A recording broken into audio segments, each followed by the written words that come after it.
Alhamdulillahi Rabbil Alamin wal 'aqibatu lil muttaqin wassalatu wassalamu ala asyrafil anbiya'i wal mursalin wa ala alihi tayyibin at-tahirin.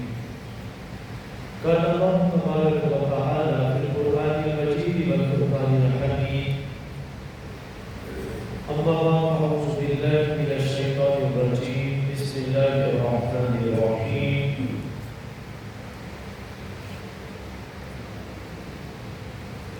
Ya ayyuhalladzina amanu taqullaha wazharu ma baqiya minal riba in kuntum mu'minin.